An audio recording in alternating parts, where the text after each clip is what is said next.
I can feel, I believe, I am healed, I am whole, I release, I know. Breathe.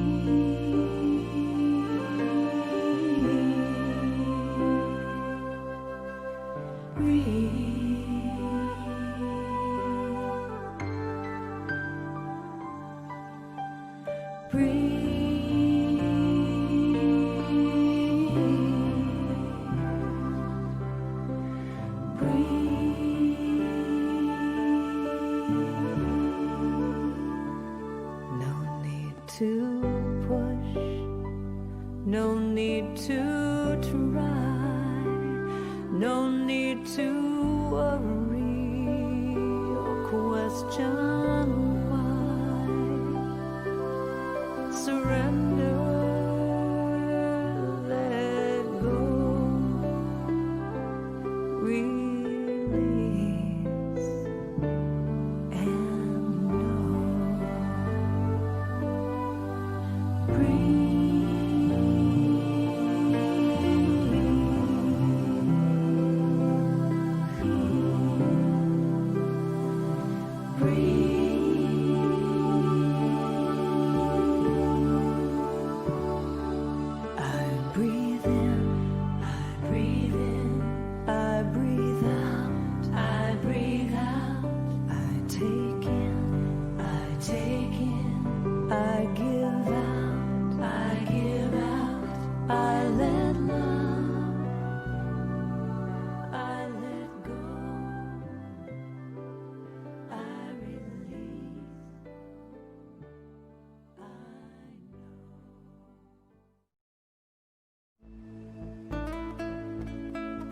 Welcome to the Brahma Kumaris, where a new world is opened up for you. From humble beginnings in India in 1936 to a global organization with over 8,000 centers in 110 countries and 1 million students worldwide. Through their tireless commitment, passionate heart, and determined spirit, the Brahma Kumaris arrived in America in 1974 and have since grown to 35 main centers throughout America. There are also 2 residential retreat centers, Peace Village, located in upstate New York, and Anubhuti, located in Novato, California. I want to just share a little bit about how the centers of Raj Yoga meditation began in United States. Actually, I was in Caribbean islands and I got invitation from New York that we want to start something about meditation. And it was in 1978 I came here and we rented a very small apartment in Astoria. And from there I found that a lot of people have interest. I realized that there is so much need, and from there onwards, then centers started in many other states. Our centers are safe spaces where you can explore the power of your inner world. The classes are conducted in many homes, many cities, all over across the United States. A lot of people, they learn meditation, they use that meditation at their workplace, in their family. And also I find that children, young adults, because they are so much into what really is the life about. The Brahma Kumaris are dedicated to personal and global transformation through the study and spiritual practice of Raj Yoga meditation. And at the heart of our teaching is the belief that the pathway to peace and happiness is to remember our original nature as spiritual beings, connected to the one source. In 1981, the organization received recognition as an international non-governmental organization affiliated with the United Nations and accredited with general consultative status with the Economic and Social Council. From organizing large-scale global initiatives to local community programs, the Brahma Kumaris has a tradition of service in every field that fosters spiritual growth among individuals from all backgrounds, cultures, and walks of life. I hold on to this vision, the world of love, world of peace and harmony, world which is free from conflict and sorrow, where we can live as brothers, one family, children of common parents, one supreme divine power. This is your invitation to awaken and join us in creating a world of love, peace, and kindness. Om Shanti.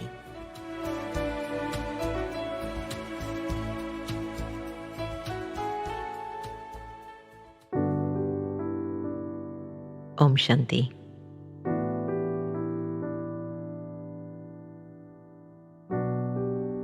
As I sit here in quiet reflection, I'm reminded how my thoughts create my reality. I've accepted that I am what I am because of what I think. So what if for this moment I choose to let go of my various attachments to physical forms that have limited my potential and my capacity? What if I chose to be free from limitations of thinking? So just for a little while, I invite you to take a deep breath. Inhale and exhale. And imagine for a moment, what if I no longer had an attachment to my name?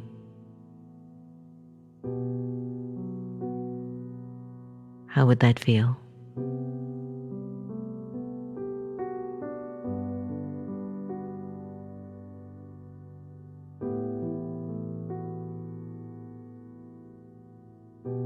What if I let go of the awareness of the gender?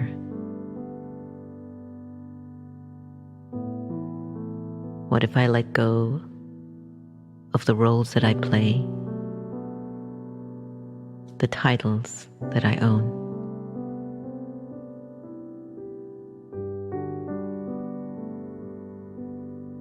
What if I decided to release thinking of myself as a religion, a language, a nationality?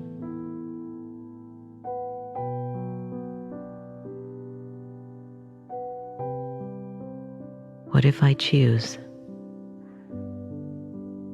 to just let go of the name, gender, role, title, religion, language, nationality, and let go of the awareness of the body?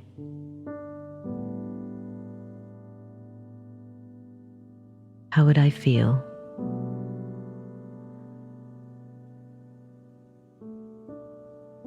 Who would think of me in this awareness? And who would I think of? I would think of God.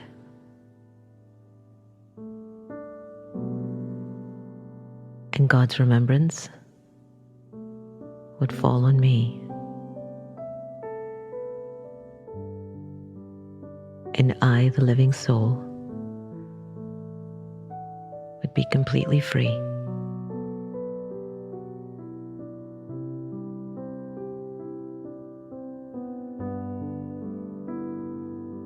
Let me just sit in this moment for a little longer.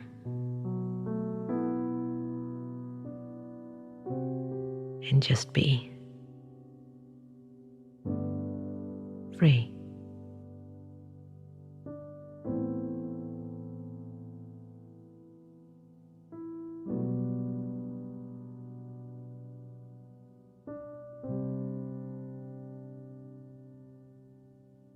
Now gently bring back the awareness of your gender, language, nationality, title, role, name, religion, whatever. Bring it back to your awareness and see if you can bring the experience of freedom and peace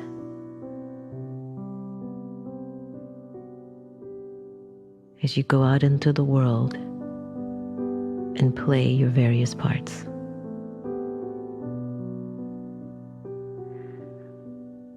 Om Shanti. Om Shanti. Om Shanti.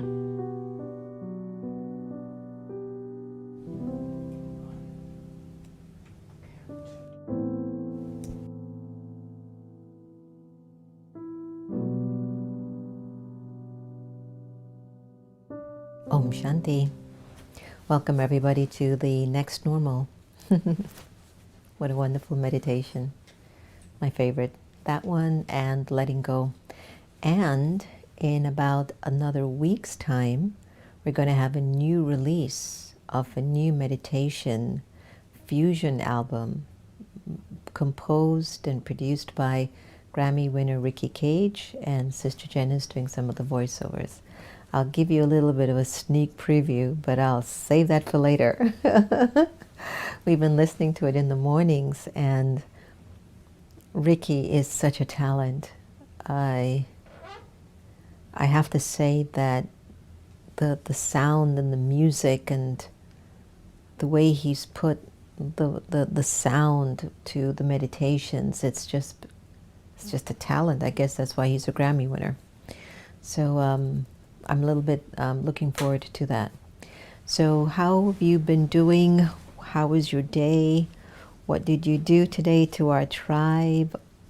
What's going on? What's the latest updates?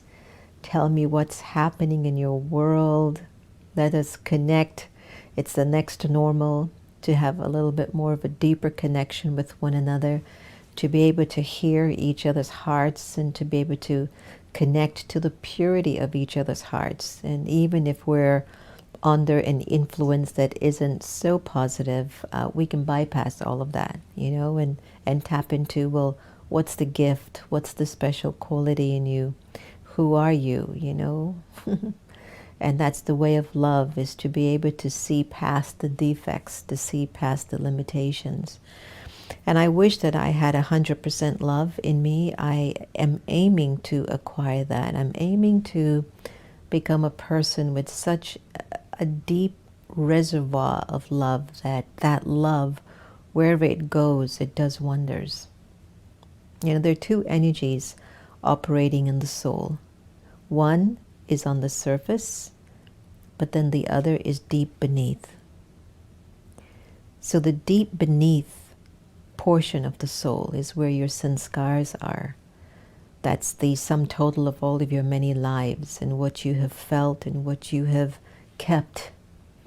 Some of the great, incredible moments you've kept, and some of the moments of loss or grief you've also kept. And at the surface, you consider that you're doing your best. You consider that, I've dotted my I's and I've crossed my T's and I've done everything right. And yet things don't always work out that way, and you wonder, well, what's in my faith? What's fate? What's going on? Why me? Yeah, why you? Like Carolyn Mace always says, well, if not you, then who? It's happening to me, or it's happening to you, so what do you do next? When you look at the way of love, the way of love can be straight, or it could be curvy. As long as you don't lose your peace of mind, or you lose your ability to be happy, or benevolent or caring or compassionate or understanding. The way of love gives you that, I've used this before, it's respected space. I know that might not always be easy if you are a family of 5 in a 1-bedroom apartment and you really have to find respect for each other's space in a small and cramped area. But the space of the soul is bigger than a 1-bedroom apartment. And so when you can respect your own inner space, knowing that there's a vast universe living behind your eye, then when you encounter another person, the way of love will consider the fact that that soul has a world of their own that they live in, that they are owning. And maybe your world doesn't match theirs, but can you respect that space? Countries, nations, different language, different cultures, different diet, the oceans are called different names, all of that. But there's like an international sort of code of ethics. I don't know about now. I really don't know about now about what's going on, but there really is supposed to be this natural sense of respecting nations for whoever and whatever they are. When you travel around the world and you encounter the various cultures that exist, the Japanese culture, when you sit and have a cup of tea with a native Japanese person and you go through this almost a 1-hour ritual or more, drinking a cup of tea, there is a reverence that begins from the moment you sit down to drink the tea. And us here in America, and this is not, I'm not knocking it, you what you call it, you put the water in the kettle, it boils, then you put your Lipton tea bag in the bag, and then you pour the water, and then you mix it a little bit with your vegan milk. I'm going to respect all the vegans today. And then you stir it, and maybe you put your little equal or your sugar or your honey, and then you sit with your cup. And I was telling you the other day, I think it was on this show, I have this pet peeve when somebody drinks from a cup with a spoon in it. And I don't know if in a previous incarnation I used to do it, or if I did it and someone smacked the living daylights out of me to not do it. But whenever I see someone, especially someone who I highly regard, which is just about everyone in the world, but when I see them drinking a cup of tea with a spoon in it, I'm like, why would you do that? I mean, that can poke your eye out, Anyway, long story short, the tea rituals in the US versus in Japan are completely different. Now, would you say that the way we make tea in the US is loveless and the way they make tea in Japan is loveful? It's just different, right? So the way of love has different ways, because when individuals come over to Baba's home at the ashram and we make tea for our guests, there are 2 kinds of tea. There's the American way of making tea, which is you boil the water and you pour it in the cup and the tea bag seeps and then you get tea, voila.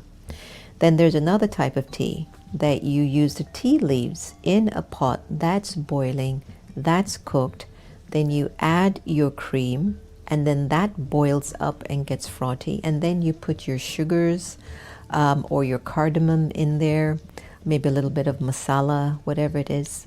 Is it masala? No, cardamom and ginger, sorry. I haven't made tea in a long time. And then you mix that up, and then you use a strainer, and then you pour it out, and you put it in the pot, and you serve it with that. So there's a ritual as well behind making Indian chai. It's not like a cup of tea you'd make with a Lipton, But the way of love comes in different packages. It's based on how much love is inside of each of us. And Sister Lakshmi has been here now for 2 weeks and a half or so, and I've been watching her, and the way that she shows her love is in everything she does. I haven't watched her once do something without love. And I was like, that's so amazing that she has that much love in her. So amazing. Yesterday she finished reorganizing the downstairs kitchen, and Santosh and I were like having these fumes. We had no idea what she was doing in the kitchen down there, but Santosh couldn't stop sneezing, and I was smelling like, where's that? It smells like something is burning. And we didn't know what it was, but it was her in the kitchen just making sure everything was sparkle, and she wanted it to be clean and clear. For Thursdays in the Brahma Kumaris, we do a special offering of food on Thursdays, and Thursdays known as the day of the Satguru, which is where we're living by the principles of God in such a way that it becomes a life of truth, and the Guru gives you his blessings, and the Guru for us is God, the Supreme Being, not a human being. So on Thursdays at all the centers, there is a sweet item that's cooked. So Lakshmi asked me, could you cook? I just wanted you to cook for the kitchen because it's brand new. And I looked through it and I went through it by myself this morning, and I was just so touched. I says, wow. So many souls have come and have cooked and have created, and this soul has just come and made it absolutely perfect. Each person has added their flavor to the space, and she comes along and just finalizes it. She just finalizes what complete love would look like. So I made halva today and served it, and I didn't put a lot of sugar in it, so when they were eating, they went, it's good halva, it could do with a little bit more sugar. I was like, I intentionally didn't put a lot of sugar in there, but the texture is the best. I make the best halva. I hate to tell you that. All you mothers out there who make halva can't beat mine. So the way of love, it has different ways. The way of love has an ability to see what you sometimes can't see with your two eyes. The way of love has the ability to sense what the words aren't able to articulate. The way of love can decode what you're feeling and what's needed.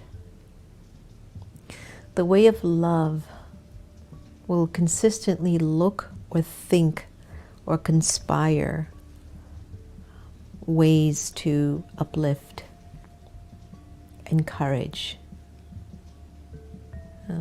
elevate, empower. What makes the way of love a little bit intricate or confusing is that the love gets mixed with limited feelings, whether it's mixed with ego or mixed with attachment. When the love somehow gets the influence, for example, let's say you're having a great day, fantastic day, and you get a call, and the call was quite disturbing.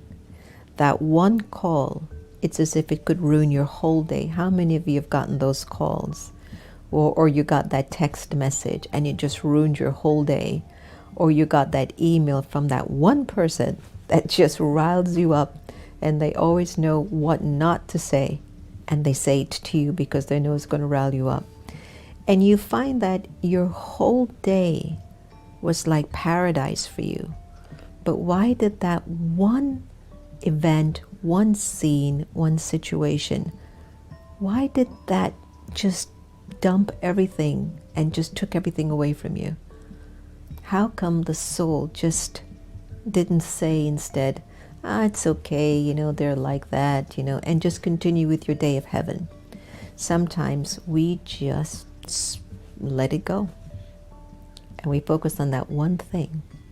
So the same thing happens with the way of love, It's not that we're not loving, but sometimes we allow too many one things to come into our way of love, and it obstructs our ability to be consistent in our expression of love. So what happens is that it takes you and me longer to become the embodiment of an inheritance that we were given by God in the first place. If you're joining us for the first time, of course, I want to welcome you. But here, even when we talk about God, we use a nickname called Baba.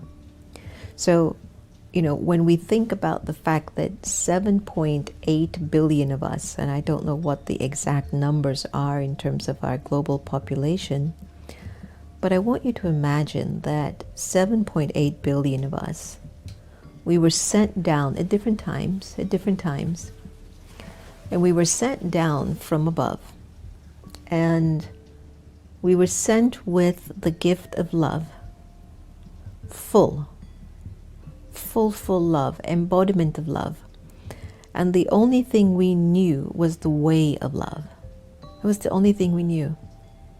We had no other idea of what not living the way of love would be like.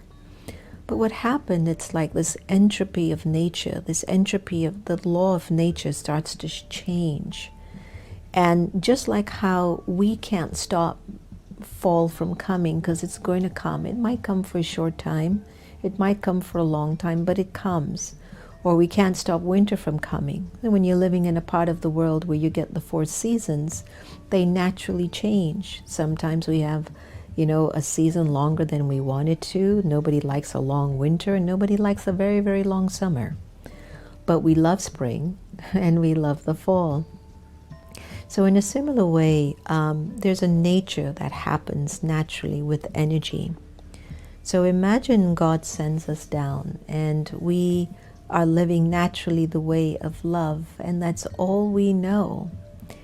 And I talk to you in the way of love, and you talk to me with the way of love, and we eat in the way of love, and we dress with the way of love, and we walk with the way of love.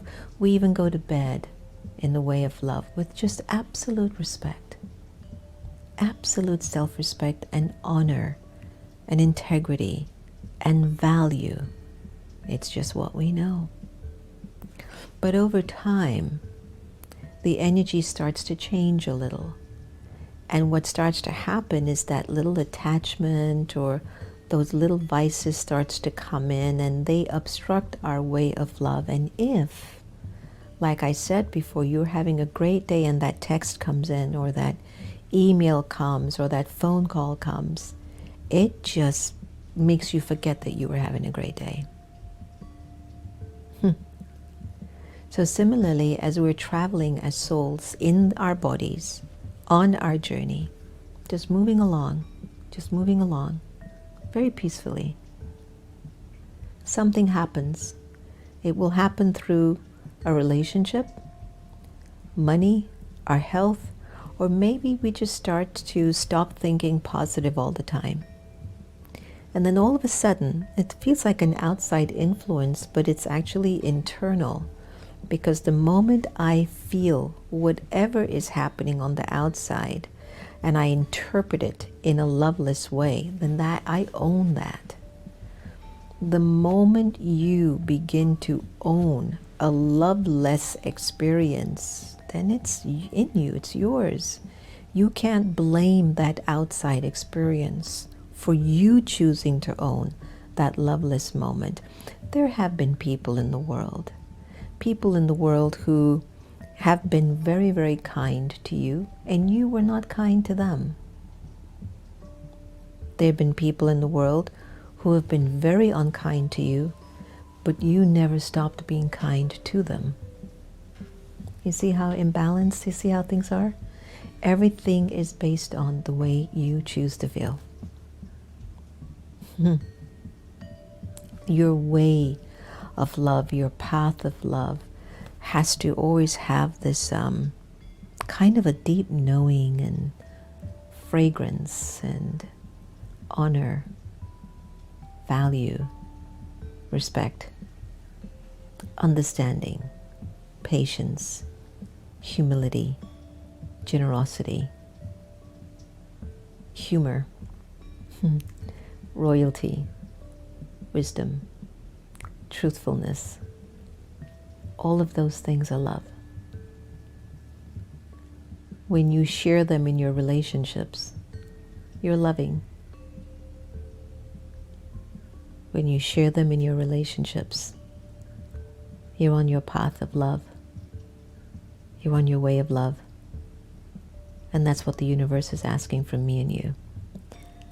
And that's what the laws of karma say. If you give love, you will receive love. If you give sorrow, you will get sorrow.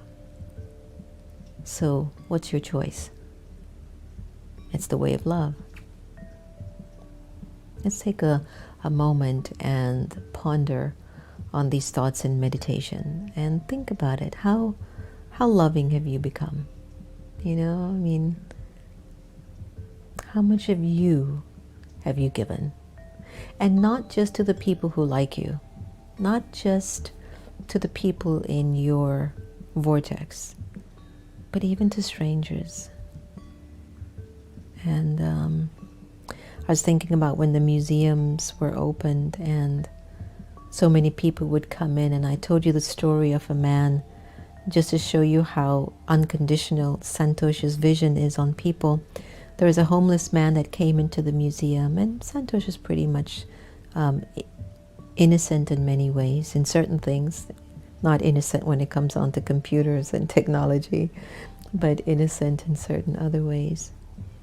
And this wonderful little homeless man who used to be at Shepherd's Table was a homeless shelter about a block away from the museum.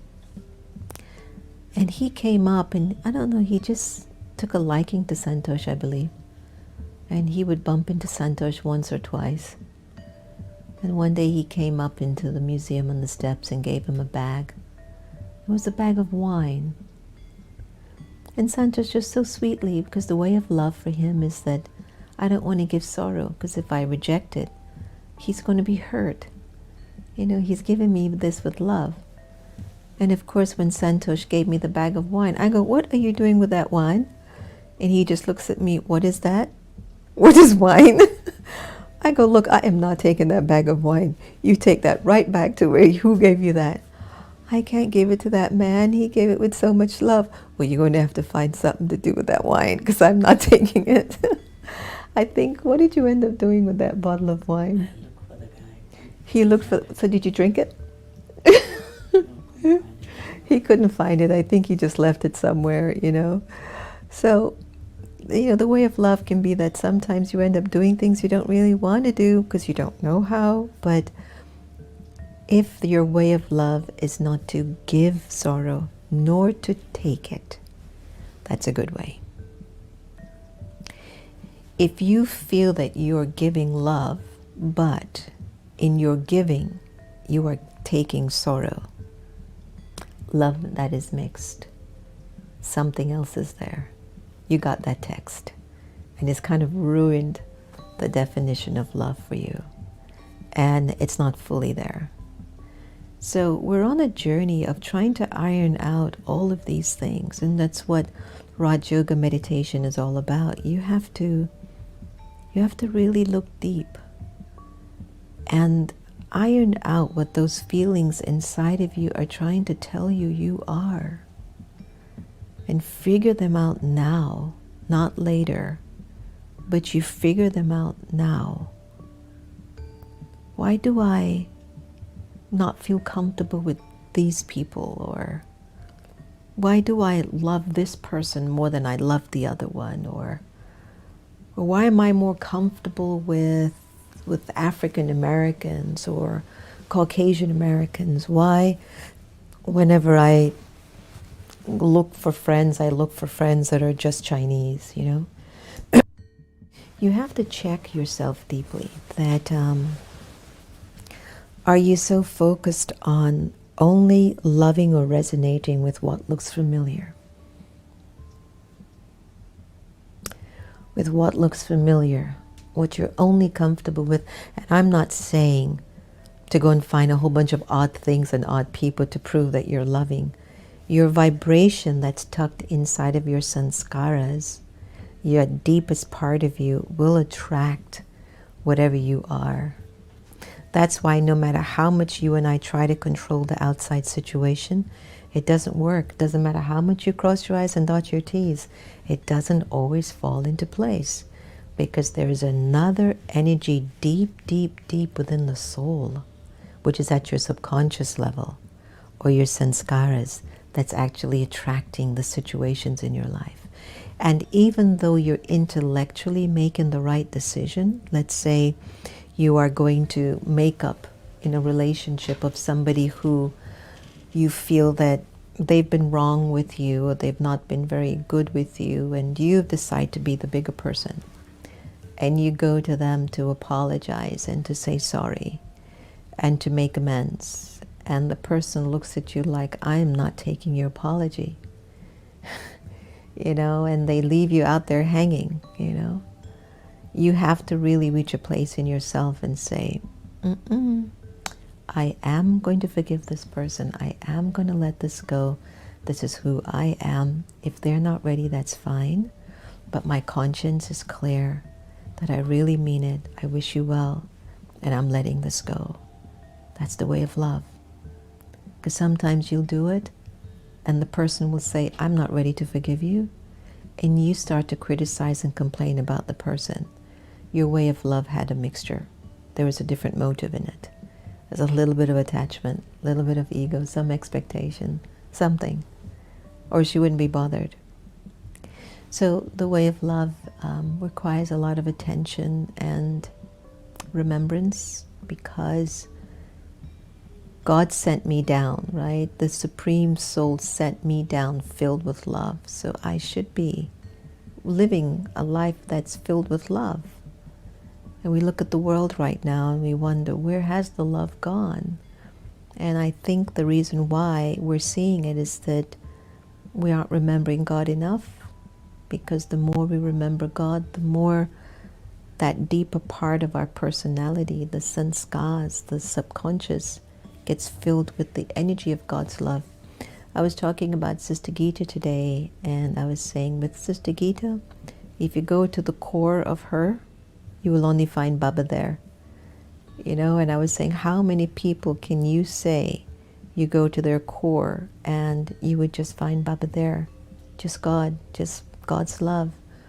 And that's what makes her so special, despite whatever she's going through with her challenge, with her remembrance or her thinking or whatever. Santosh and all of us here at the house will always say the respect that we still have for her is out the roof, because of how many lives she has served, the sacrifices she has made, the love that she's given over time, all the people that she has nurtured. And now it's just her time. And no matter how many times I try to tell her, get going, get up, stop being a bum. I don't say that, but I think it. But I'll think it. But anyway, I'll just like, come on, you can do it. You can get up and do a little bit, because I also want her energy to keep moving. Because if she, sits around too much, or if she lays around too much, it's not good for her physically anyway. And emotionally, it's definitely not good for her. And we're always so active, so we're always bringing her. We're like always inviting her in whatever we're doing. And then whenever there's a lot of people, Sister Gita doesn't want to be there. She doesn't want to be hanging with a lot of people.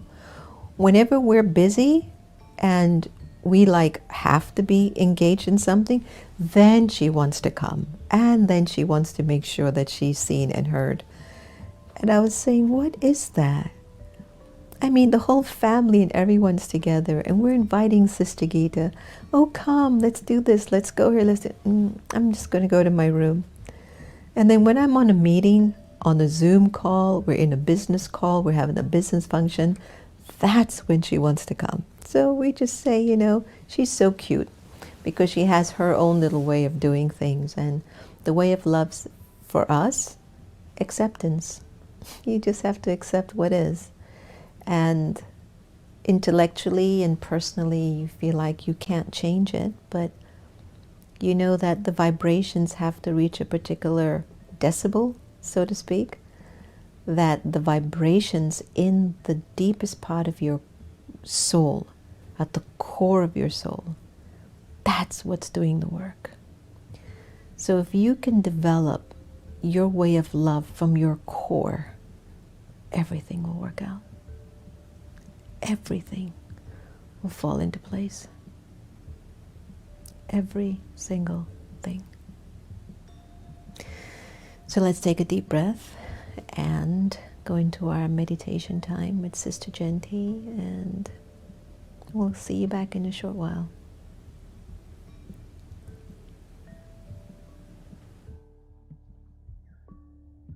It's very easy to meditate using the power of the mind and allowing the mind to flow towards the divine. So I'll speak out my own thoughts in meditation and invite everyone to join me. I let the body sit quietly, and I can feel the body relaxing, my breath becoming deeper, and now I focus on my thoughts. The speed of my thoughts has slowed down,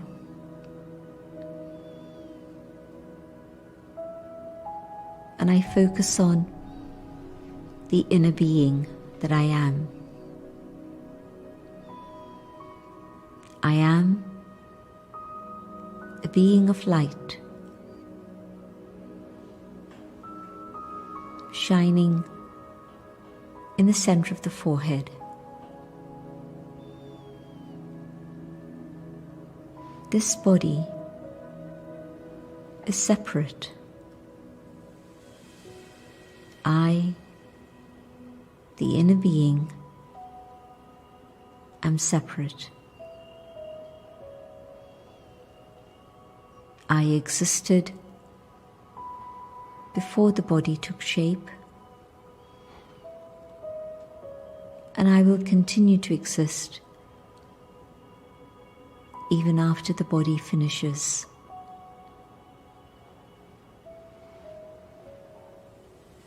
No beginning, no end.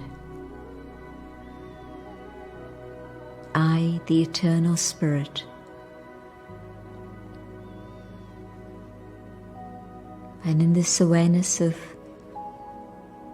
who I truly am,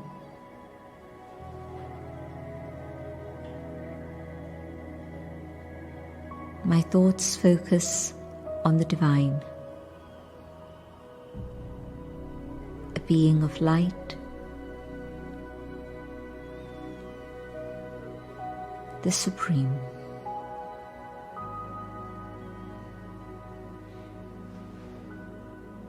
From the source of love,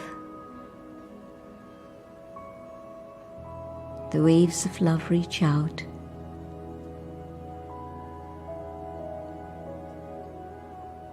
I absorb these within myself.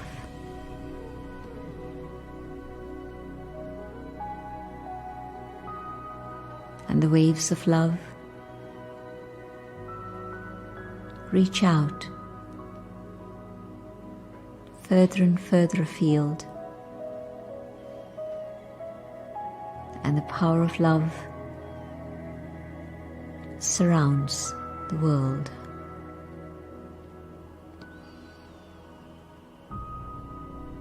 And the power of God's love heals.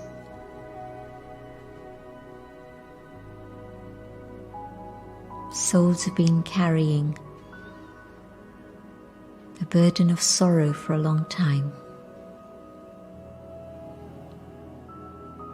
And God's love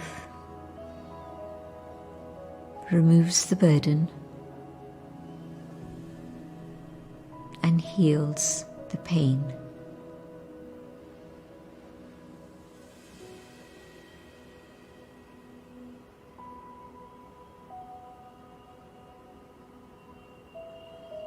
The power of God's love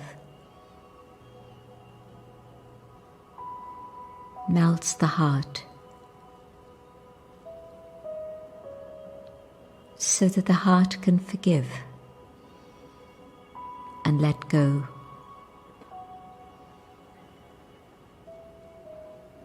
And the soul feels liberation. Holding on to the things of the past has been a burden that I did not realize.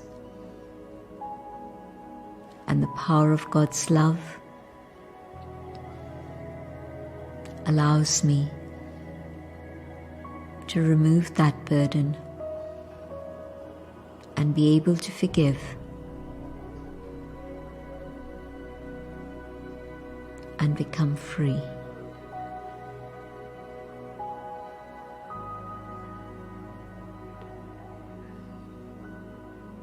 God's love touches souls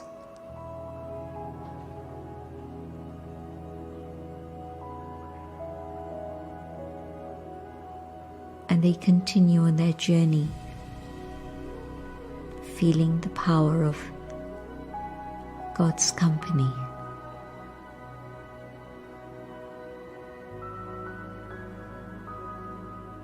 I hold peace and love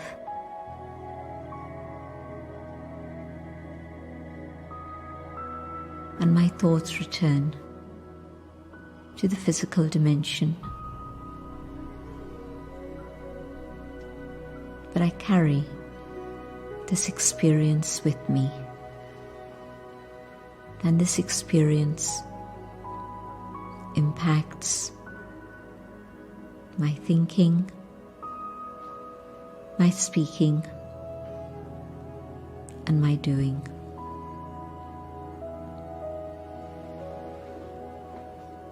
Om Shanti.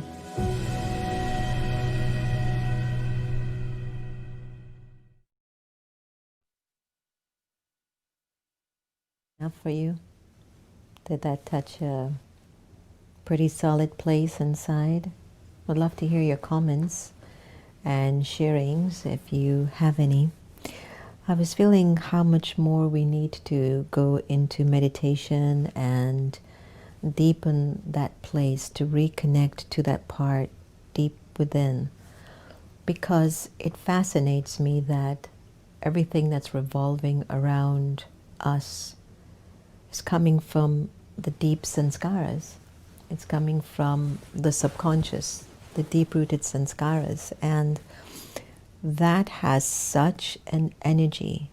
It's vibrating, even though it seems quiet. It's got so much power in the way it shows up in our aura, and how that aura attracts and manifests the material. And we don't pay a lot of attention to that part of us, because that's the quiet thoughts. Those are the thoughts that kind of tell you, well, you know what, you shouldn't have done it like that. You should have said it more like that. And you're following a different way, a different way of speaking, and yet your deeper part is going, no, you could do this better. It could be a whole lot better than what you're doing. But we ignore that voice. So the way of love will pay attention to that quiet voice, because that quiet voice is the voice of love. It's where your empathy is. It's where your truth lives.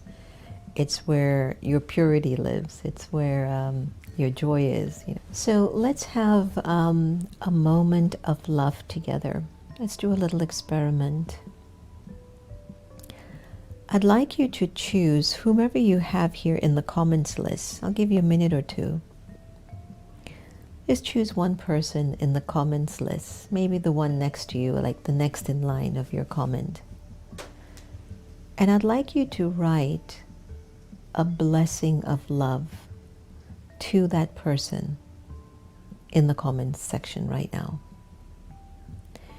And as you're writing your blessings of love to this person who you might physically don't know at all, observe how it makes you feel to bestow that feeling onto another person.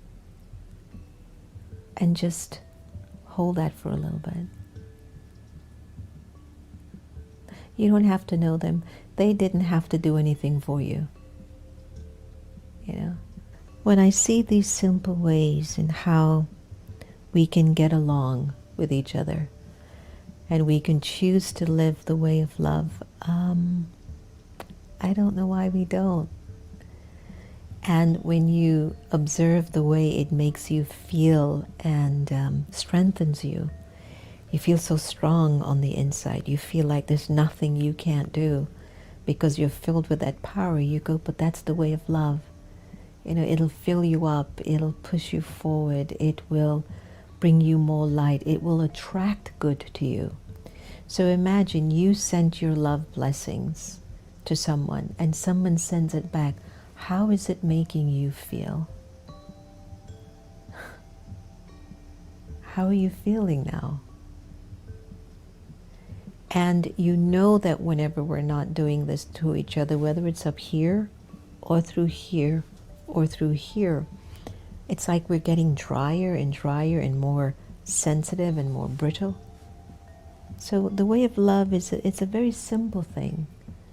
It's just using your thoughts in a kind and caring way while you pay your bills, while you go to work, while you get on the train, while you get on the metro.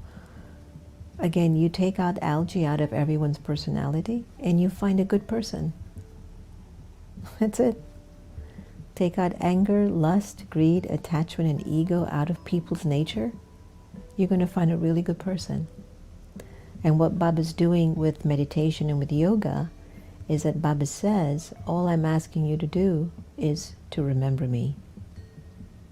Walk with me, eat with me, sleep with me, speak with me, think about me, and I'll get rid of your algae. Because I'll fill you with so much love that you won't want to taste algae anymore. Algae will taste so bitter, you'll say, I don't like that anymore. That's what yoga is about. That's what meditation is about. And that's what I've loved about learning with the Brahma Kumaris. This is the way of love, is to keep remembering the divine in such a way that you don't remember your shortcomings. Don't you feel nurtured and feel like you took a lot, and you know, you don't have to know the person, you don't have to give the person something, or they didn't have to take before you gave. It was just, you're starting a universal law that if I just bestow and live my life on the way of love, then I will get it back in return. That's all. So keep up the practice at home tonight. Maybe when you're tucking the kids in, you know, just read them a nice story about the way of love. If you're with your partner or your spouse, you know, just tell them about, or her, about the things that you just appreciate about them. And want nothing in return. They don't have to say, well, I like you too, or I've often liked that. You just say, you know, today I was just remembering one of the things I just appreciate about you is this. Anyway, you want something to eat? You know, you want to go to, you know, let's go to sleep. You know, whatever it is, just these little moments can make a world of difference. All right, thank you so much for joining us tonight. Be well, be safe, be powerful, be light, live your way of love, keep in touch, and stay safe. Om Shanti.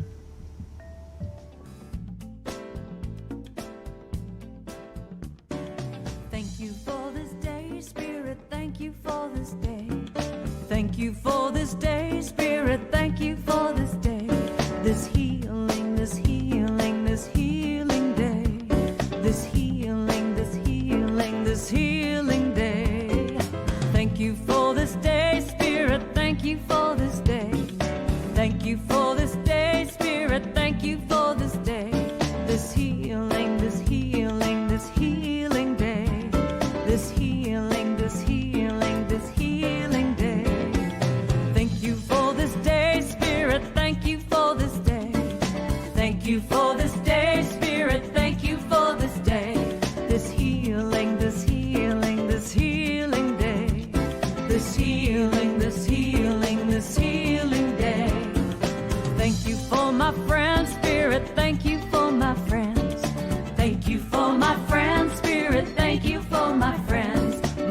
wonderful, my wonderful, my wonderful friends.